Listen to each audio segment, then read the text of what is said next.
Good morning, students.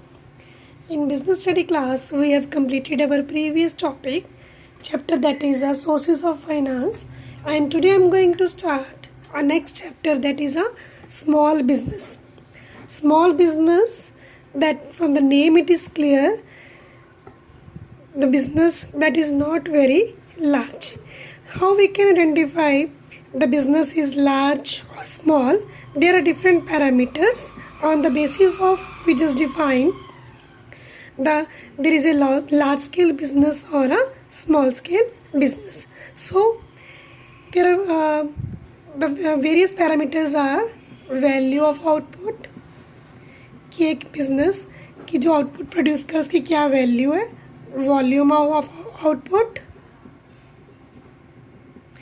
number of workers required,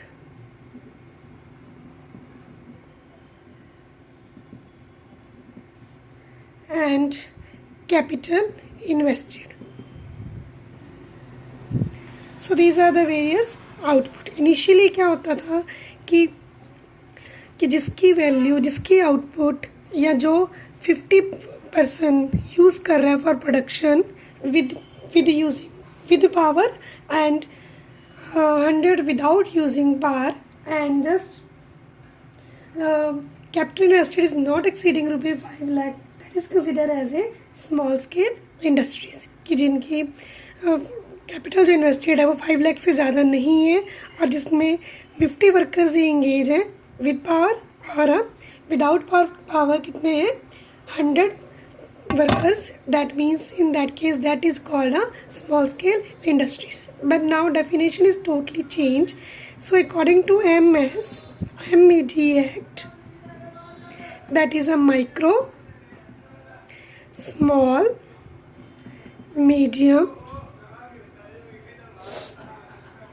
enterprises act that defines the definition of small scale industries, micro industries, small scale industries and medium scale. और इसके बाद हमारी क्या आ जाती है large scale industries. सो हमने simple करना है कि आपने एक ये इन्वेस्टमेंट की अमाउंट लर्न करनी है कि जो industries, first of all there are 2 types of industries, manufacturing and service industries कि जो हमें सर्विसेज प्रोवाइड करती हैं, और मैन्युफैक्चरिंग मीन्स कि जो कोई गुड प्रोड्यूस करती हैं, converting the raw material into a finish goods. अब इसमें क्या है बच्चे, माइक्रो इंडस्ट्री क्या है. अब इसमें हमने पैरामीटर्स कौन सा लिए, कैपिटल इन्वेस्टेड, जिनकी capital invested. Micro industries are those industries whose capital invested on plant and machinery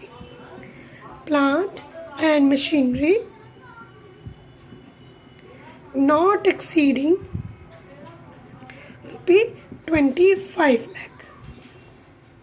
Similarly, services industries whose capital invested on plant and machinery हम यहाँ पे नहीं लेंगे, यहाँ पे लेंगे इक्विपमेंट्स, क्योंकि यहाँ पे हम कोई भी प्रोडक्शन एक्टिविटी नहीं कर रहे. इक्विपमेंट जो हमें चाहिए सर्विसेज प्रोवाइड करने के लिए वही कंसिडर करेंगे. तो उनकी अमाउंट नॉट एक्सीडिंग रुपये 15 लाख. क्लियर बच्चे. So manufacturing industries, under manufacturing industries, micro industries are those industries whose investment on plant and machinery not exceed rupee 25 lakh. And under services, micro industries are those industries whose investment on equipment is not exceeding rupee 15 lakh. And then small industries whose investment plant and machinery not exceed rupee 5 crore, and similarly here not exceeding rupee 2 crore. Then medium rupee 15 crore, and in services rupee 5 crore.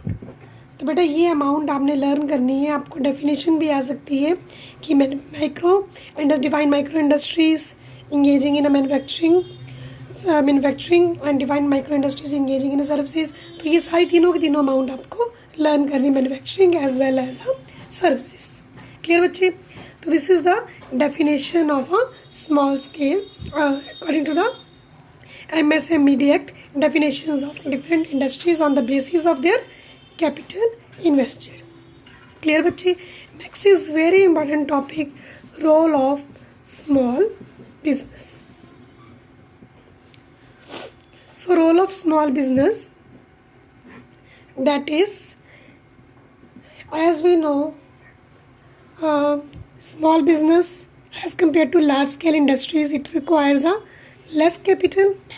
अब less capital it means कि large scale industries क्या होती हैं, ज़्यादा capital चाहिए होती है, तो हर कोई इसको ओपन नहीं कर सकता, इस्टेब्लिश नहीं कर सकता. As compare to large scale business, small business is easy to open and it helps to regional development. अब इसमें क्या है कि कैसे रूरल, जैसे कि हम कहते हैं कि इंडस्ट्रीज़ वहीं इस्टेब्लिश होती हैं जहाँ हमें ईजीली क्या मिलते हैं, raw factors of production easily available होते हैं. और अगर सारी large scale industries urban areas में डेवलप होंगी तो रूरल एरियाज़ क्या होंगे, बैकवर्ड हो जाएंगे. अब स्मॉल बिजनेस का ये बेनिफिट है कि these are establish in a rural areas और as well as in a remote areas, so that it helps to raise the standard of living of the people living in that area, and that is also opened by a different person, every persons, because it requires a small capital as compared to the large scale business. So here beta, tomorrow we will discuss this question, and up to here you have to learn all the definitions of micro, small and medium industries. Clear बच्चे? Thank you and have a nice day.